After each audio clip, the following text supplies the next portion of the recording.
Nicole. Hey, How are you?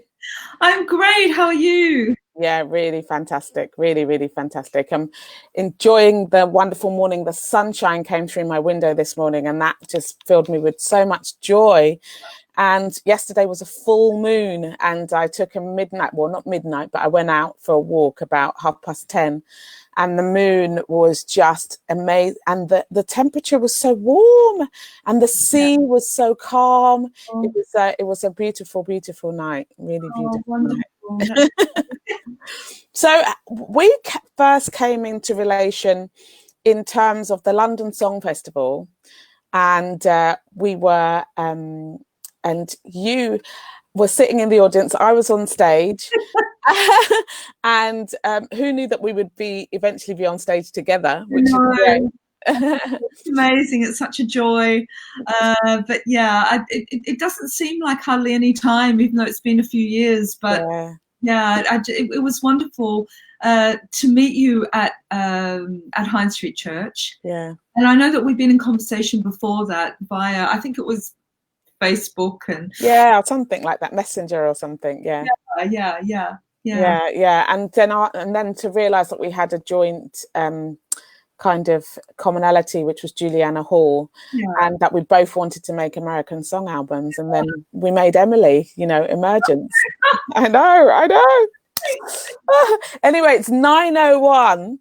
Good morning, everybody. I am Nadine Benjamin. I am a certified high performance coach, of which we're going through recertification this week. So this is brilliant. I'm really loving the recertification, which is one thing that I love about high performance. We don't get to keep our qualifications unless we recertify every other year. So he keeps us on our toes, does the High Performance Institute and Brendan Burchard. And then I'm also an accredited NLP mind coach. So NLP is neuro, the brain, linguistic, how we speak to the brain, and programming, the different patterns or modalities or programmings that we set up in our minds that can sometimes challenge us or sometimes bring new ideas and genius. And it's about just looking at those patterns and seeing how we can get you to so they can serve you better and serve you into limitless potential. So one of the things that I love connecting people, I love championing people, and I love celebrating people. And today's a celebration day. I would really love to celebrate Dr. Nicole Panizza. She has emerged as one of the UK's leading recitalists, scholars and educators. A Fulbright Award recipient and Harvard University Research Fellow, she completed her doctoral studies with Roger Vignoles at the Royal College of Music in 2014. She has since gained international renown for her inter-medial research regarding American art song and the creative exploration of the text-music partnership.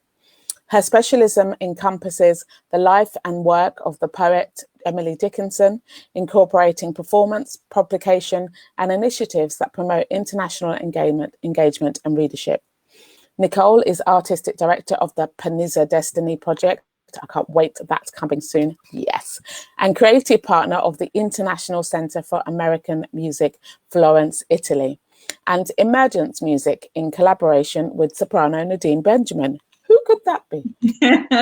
She currently holds the positions of Assistant Professor in Music, Coventry University, and Research Associate, Torch Oxford Song Network, University of Oxford. She is a Creative Research Associate of the newly formed Women's Song Forum and is a board member of the Emily Dickinson International Society, the Lincolnshire International Chamber Music Festival, and the London Song Festival. So lovely to have you here, my darling. So love to hear. Thank you so much for having me. It's a joy. Yeah, thank you. So as we know, everybody, neither of Nicole or I are medical professionals or psychiatrists. So remember, these sessions are just about staying in connection, learning something different, and really just coming into conversation. So, you can bring in questions anytime you like, and Nicole will answer them if she can. And bring in comments whenever you like. We love them. We bring them in. That you're involved in the conversation as much as we are. Connection is at the helm of this. So if you know anybody that needs your support, you know, even if it's just, you know, to send them a card, send them a WhatsApp voicemail, send them a video, doing something silly and fun, you know, buying them their favorite sweet, even if it's just a 10p lollipop, you know, absolutely see what joy you can bring into the world of somebody else today. What would you love that to be? And how would you like to see your world set up today? Have something to look forward to today, even if it's just a bath by candlelight at the end of the evening. Okay, Nicole. Hey. So your instrument is, you know, the piano. Was that always going to be your instrument of choice? And if not, or if so, how did it all start? Okay, so it started when I was about 7 or 8, and my aunt, who is a pianist and a kindergarten teacher by trade, offered to teach me piano. And at the time, I just went, okay, I'll start. And my grandparents had a beautiful Steinway upright pianola, and I was quite fascinated with it. And you know, I used to play the pianola reels, and I was drawn to the piano, you know, as a thing at that age. And just sort of went from there. And I didn't really question about, well, is this the right instrument for me? It just was the right instrument. I also learned cello. Oh wow, really? I never knew that. Yeah, I learned cello for about 9 years, and it was my second study instrument at university when I was doing my undergraduate degree in Australia. But you know, I look back now, and I wish I had spent more time on it, but I was so completely absorbed with playing piano. Yeah. I think it suffered. Oh, wow. Anyway, there's still time to get back to playing the cello. So that's something that I really want to do. And I think that would be an amazing idea. Now that you've told me, you know I'm going to be on your back about that. I didn't mention that, yeah. So good morning, Teresa. Good morning. So lovely to have you here with us. Teresa is just saying good morning. So lovely to see you both on screen. That's wonderful. Really, really wonderful. So Nicole, like you are what is known as a scholar. Could you explain a little bit what that entails, being like a scholar and an academic? What does that mean really in terms of how it shows up for you? Because you're a Dickinson scholar, aren't you? Yeah. Well, I think when I was training in Australia, I was, you know, preparing my grades before I did my undergraduate degree. I didn't really have a sense of how research is fundamentally embedded in what we do as musicians. I was very sort of dutiful, and I did my practice and I did my grades, but I didn't really ask a lot of questions. Yeah. And I think even when I was doing my degree, I was expected to, of course, research and curate programs, and I went through, you know, the usual study of, you know, history of music and theory of music, and that was fine, but I still didn't really understand the importance of a creative, not just a musician, but a creative really immersing themselves in research. So I think it's been perhaps post-degree that I've understood the importance of that, but also I've found a love of that. Yes. That it's something that feels like a natural fit.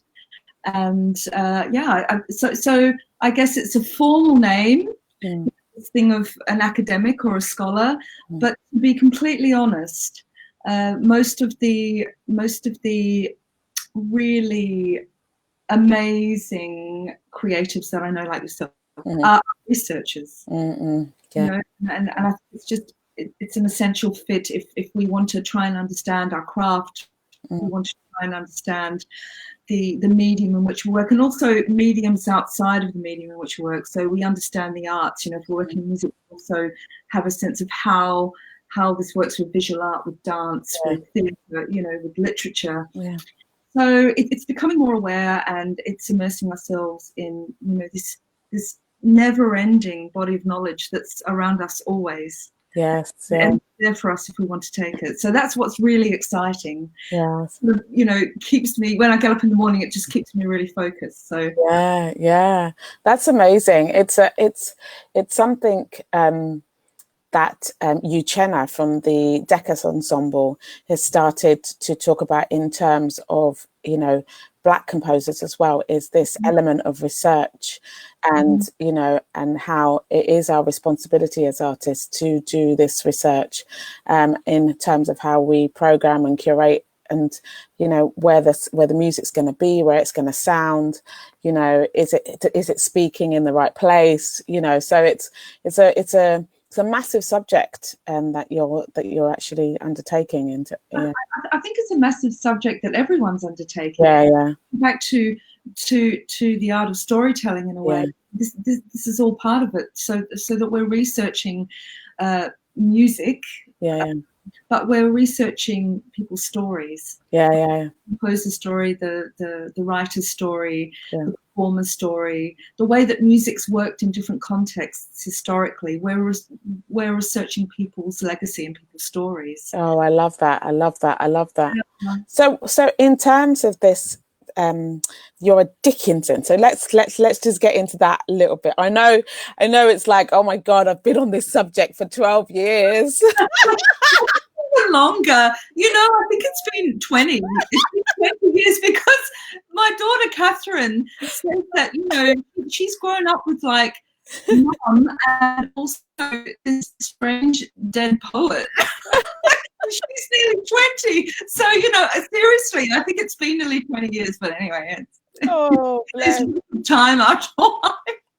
Yeah, but just to give an overview. Good morning, Linda. Lovely to see you this morning. Linda is saying good morning, Nadine and Nicole. Hi, Linda. But just to get a kind of, overview, because your work is important, if you wouldn't spend so much time, 20 years is a long time to spend on something if you didn't believe in it, and you are very dedicated to your work and the kind of different levels that it kind of takes. But it would be great if you could share, why you came into contact with Emily Dickinson and what was it that inspired you to spend that amount of time with this artist and then with this poet.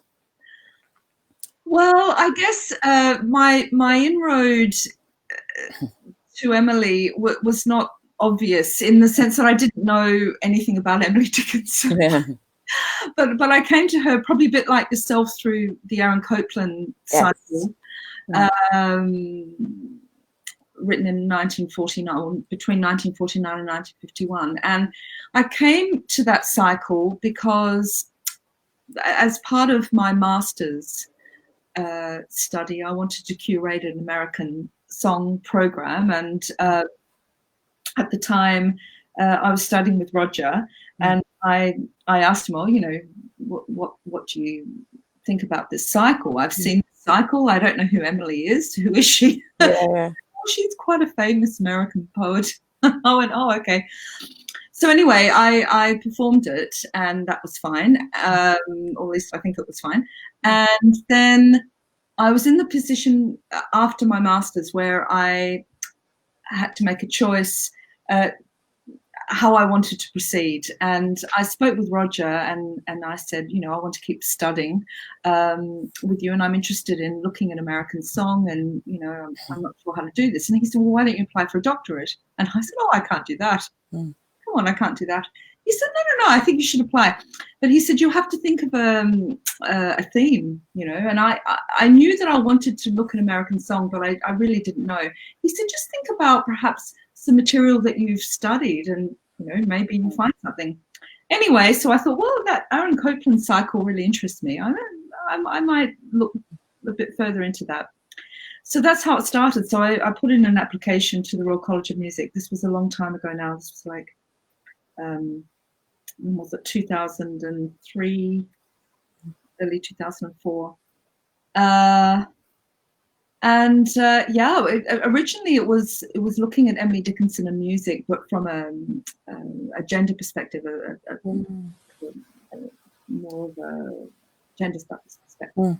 It sort of morphed into something different. Then that's how I got to know Emily, and then I guess it was through the sort of the will of wanting to complete the doctorate.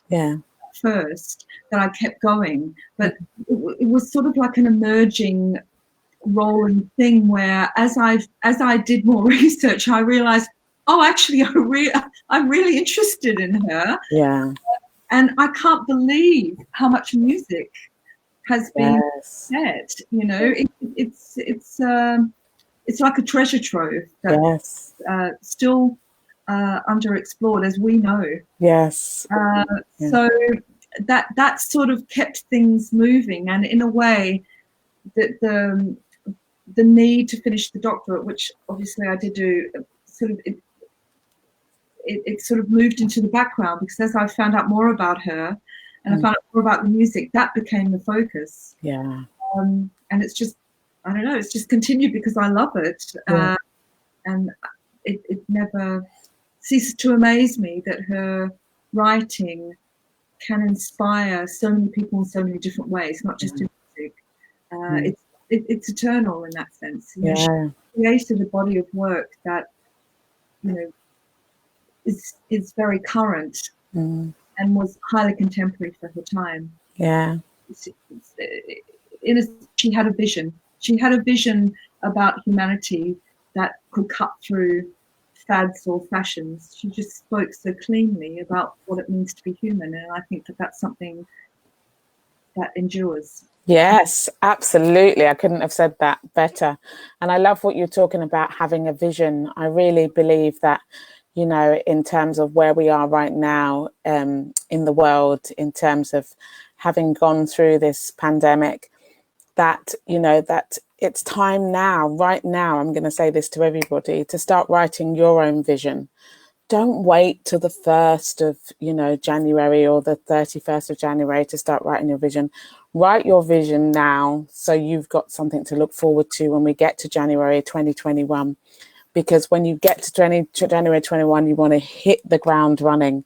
You know, let's put this all in the past and cultivate and create a new future. You know, but start it today. Start writing one thing a day that you'd love to do differently, or show how you'd like to show up differently. And in parallel to that, you know, Emily's world, you know, as we continue to discover together, Nicole, was shut in a chest. Was shut in her bureau in her bedroom. It was found. Not all of them, but most of her poems were found by her sister Lavinia. Then there was a race between Lavinia and her brother's mistress as to who would publish them first, and over 1,800 of them. You know, so it's amazing that her vision was in her head and on the paper, but how it was still in the sense, as you said, for humanity. Exactly. And I actually, as we're speaking, and I haven't really thought about it this way, but I think it's so current, because she worked in a confined space, within a confined sort of atmosphere in terms of women at that time. Certainly by our standards. Yet she produced a body of work that will stand the test of time, I have no doubt. So there is a message about her being current, but particularly current, you know, like what can happen in terms of one's creativity in a space that is perceived as having boundaries, but actually it's limitless. Exactly. Everybody can. I know. It's true. We're in our homes. You know, we can't easily, you know, carry out live performances, or if we are performing it streamed. But there's something. This is a gift at the moment. This is a gift for us to really go inside, not in exclusion of communication, but go inside and really consider, as you're saying, what do I really want, like, how is my creativity best channeled? Yes. How can I reframe this? What is my legacy to give to the world? How can I start this process? You know, so this is a huge opportunity, I think, for all of us, you know, in our own ways, no matter what our creative legacy is, but it's a huge opportunity. Absolutely. I love that. I just, the celebration. I love it. I love it. I love it. So tell us, you know, we touched on it a little bit, and you touched on it a little bit earlier, you know, art song and storytelling, you know, tell us a little bit about that. And, you know, it's your subject, you know, and give us a bit of journey. Well, I guess the only thing I wanted to say is that, you know, particularly now we're in need more than ever of finding ways to connect that are perhaps different to how we normally would connect, but the connection is nevertheless important. And I guess one of the ways in which we connect is to tell our stories, to share our stories, so that we feel part of a community. I can't remember who quoted this, but so forgive me, everyone. I'm sure you may know, those of you out there, but someone said once that I read to know that I'm not alone. And I think that, you know, if we tell our stories, we understand that we're not alone, because we're sharing experience, and realize that instead of our stories being somewhat isolated, we actually share so many common themes and common threads, because it's a human experience. So in terms of art song, I think this is one of the ways in which we tell our stories historically and for posterity. And as you and I both know, because we work in the medium of art song, it's perhaps a medium that isn't for a number of people, it isn't immediately accessible in the same way as, say, pop is or jazz. But if we consider breaking down these sort of perceived barriers, and we just look at song as a means of communicating our stories, then art song has a very important place, because it travels and it explains a particular set of stories that perhaps jazz or pop doesn't. It's not less or more than. It's in my mind, it sits alongside in terms of the overall canon of song as an act of storytelling.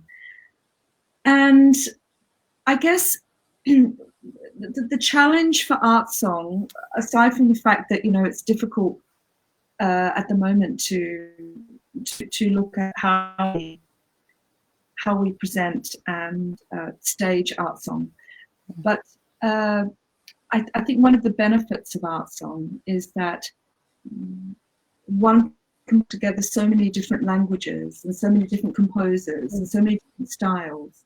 There's really something there for everybody, and we learn so much through the study of art song and the performance of art song, because it's such an intimate experience. So it really feels like when you're experiencing that transmission story, it feels very personal. I think that's one of the things that I really love about our work together, but also just art song in general, that it feels close and connected.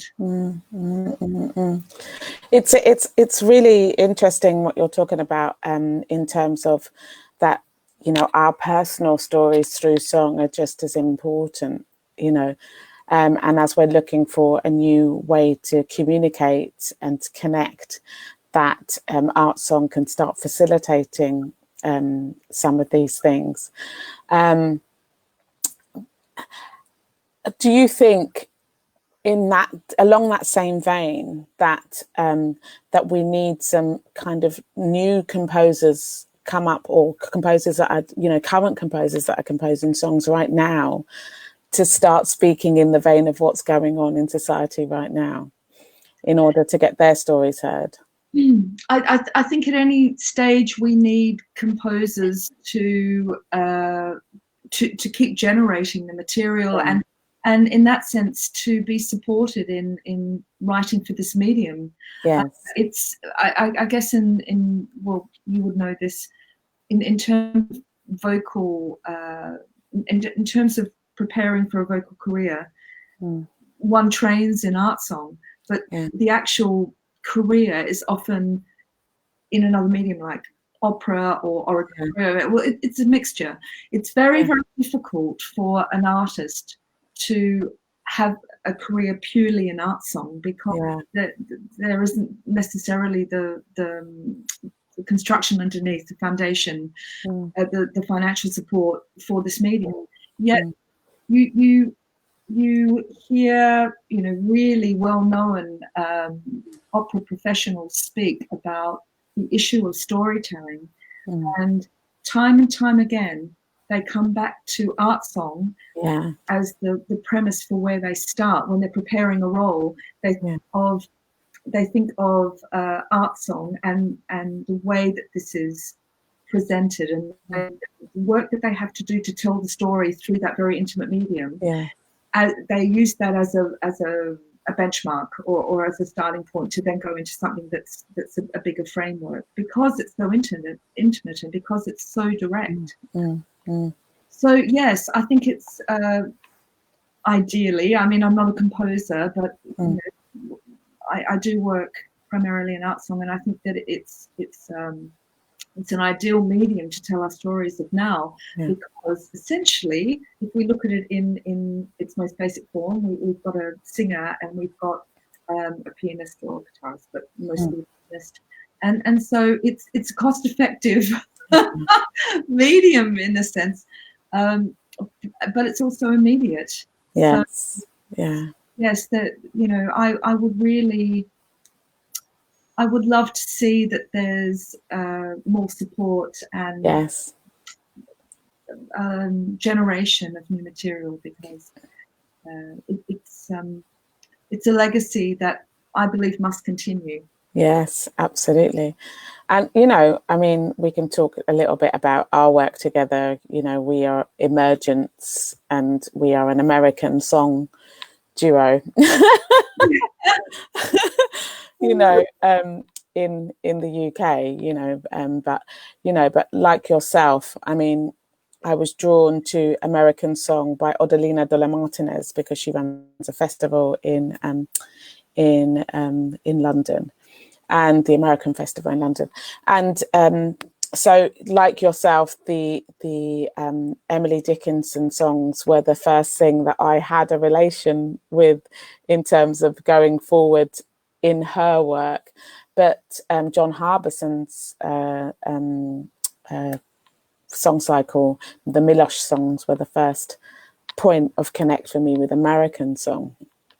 And and I really love what we've been doing and the research that we've been doing together and investigating kind of the fact that we're a duo, yes, we're a partnership, but we're not doing it so we have this stand and sing thing. We are really investigating how you and I can, in me with my voice, you on the piano, but still stay interactive with each other on stage, and what that looks like. And I've been finding that really, really exciting.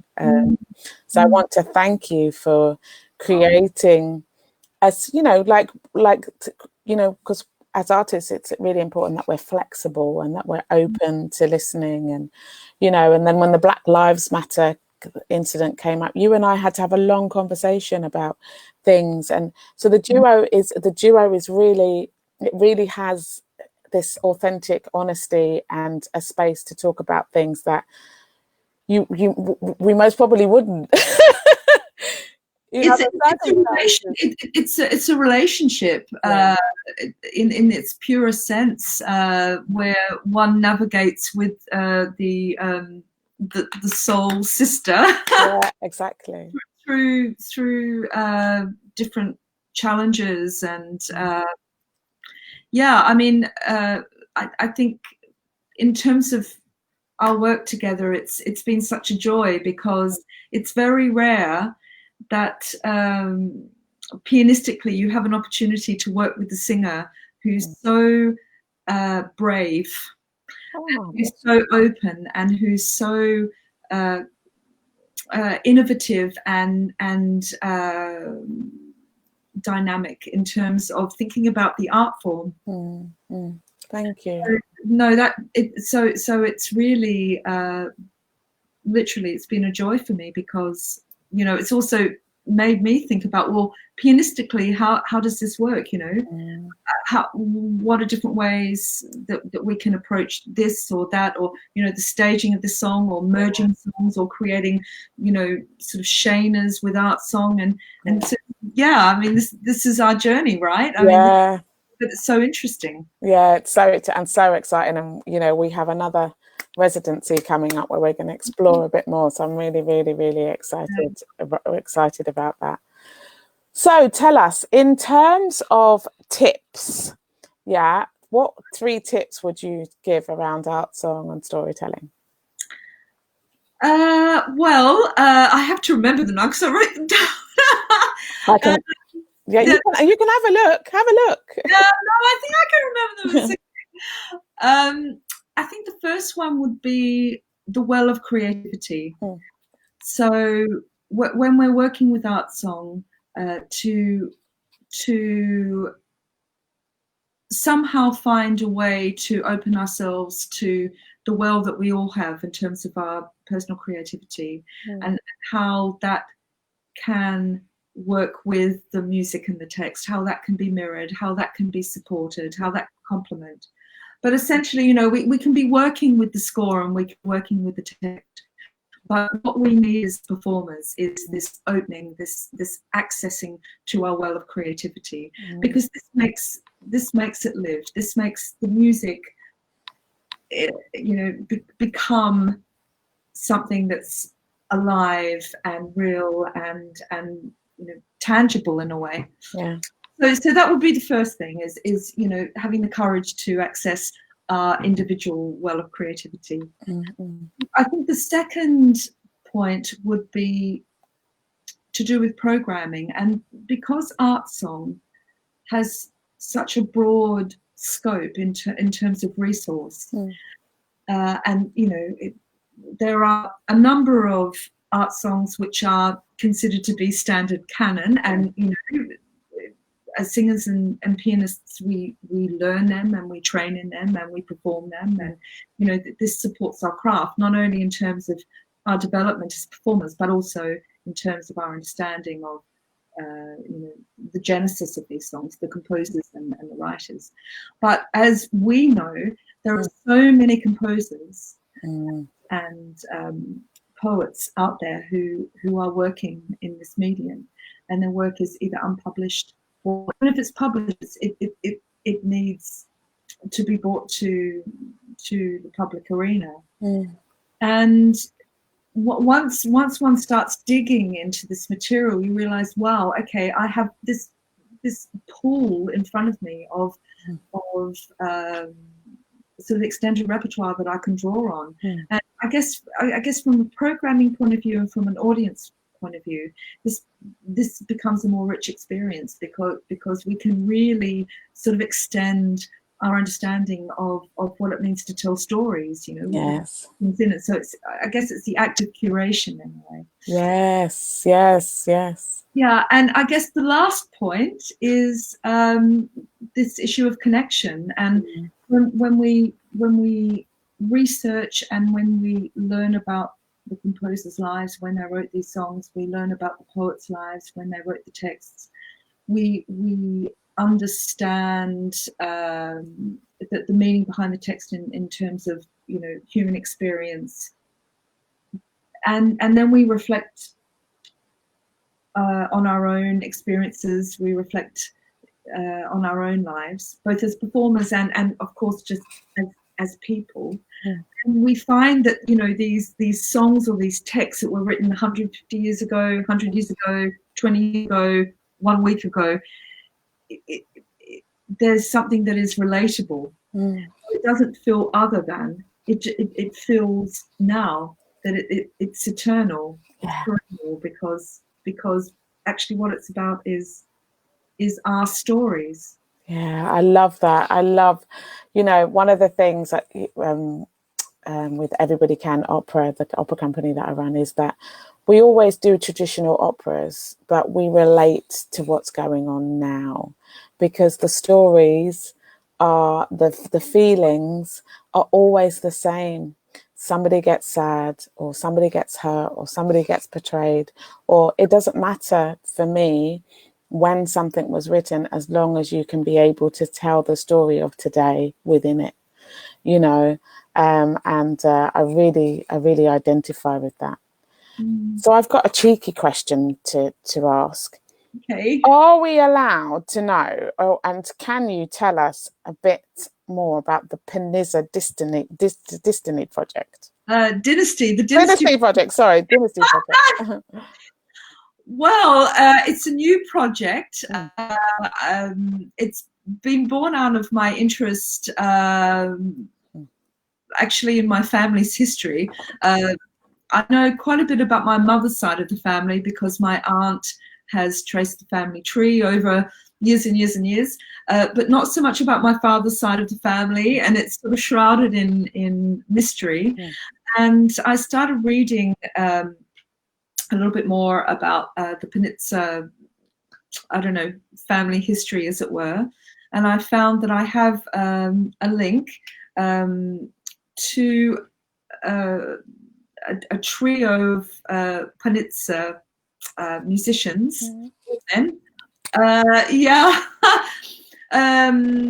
With the most recent, Ettore Panizza, who was a conductor at the Met, and he was the director at Teatro Reale in Buenos Aires.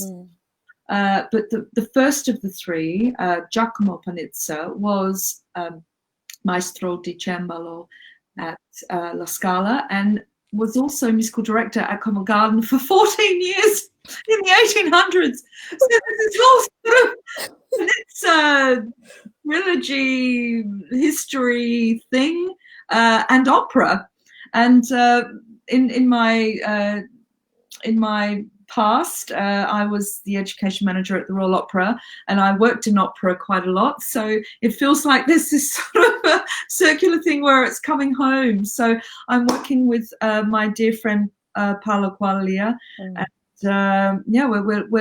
we're starting the journey of looking at this very important sort of three-tiered contribution to music, and that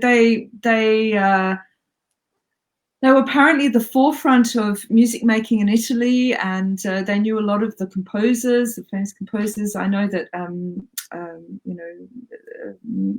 they premiered, was it Ettore premiered the Francesca da Rimini, and they were sort of in the enclave of the Puccini period. And I don't know, it's something very different to Emily Dickinson, but I sort of feel there's this drive, because then I find out more about my family. Yeah, I had to put that in. I'm sorry, that was a bit cheeky, but I just want to hear you talk about it, because there's so much for you to celebrate, in terms of your family history, but also in terms of who you are as a pianist and as a scholar. So this brilliance is in your dynasty and is in your destiny.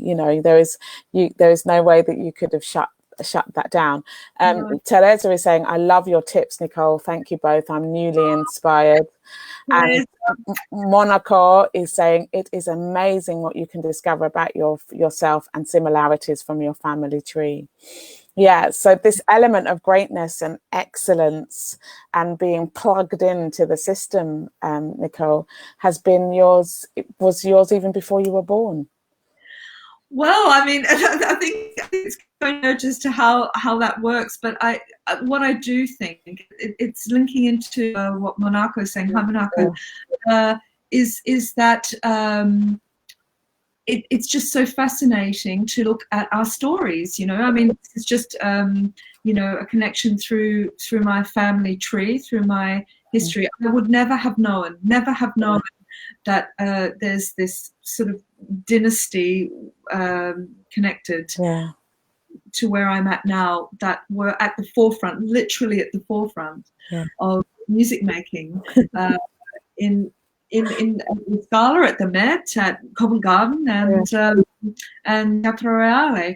And you know, when I was working at the Royal Opera, this was in just before the millennium, in the late 1990s.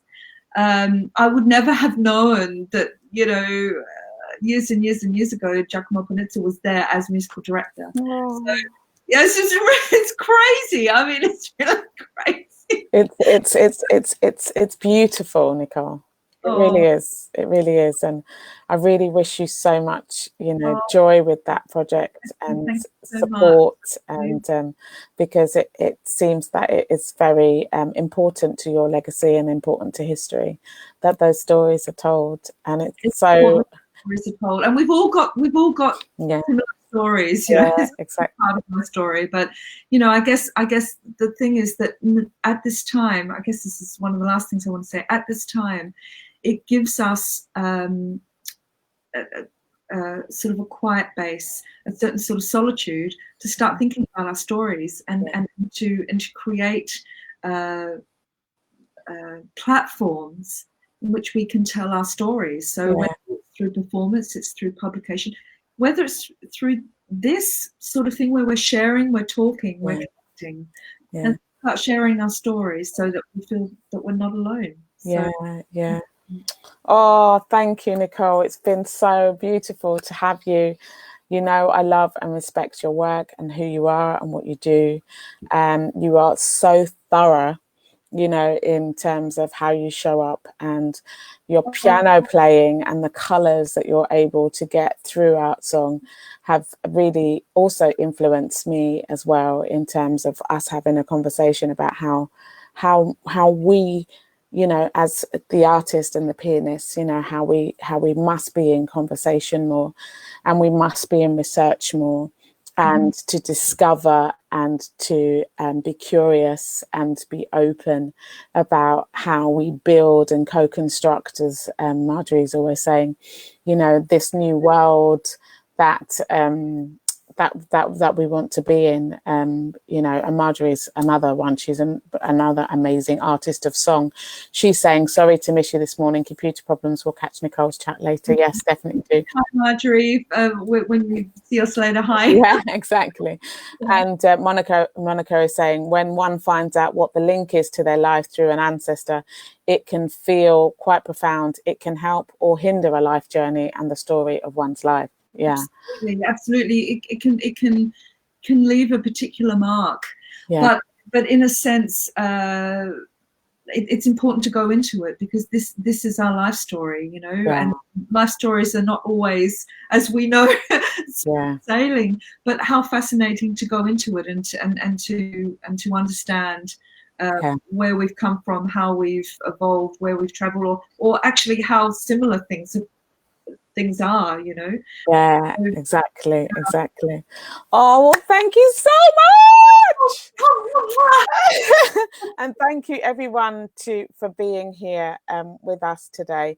Tomorrow we have the CEO, Ben Slater, who'll be on here talking about his life and what he does, as a different take on life, as we all love, a different take on life in the different days that we have at the Safe at Home sessions. And once again, thank you, Nicole, for your dedication to the arts, your dedication, because you're on many boards as well. I forgot to even talk about that. You're on many boards.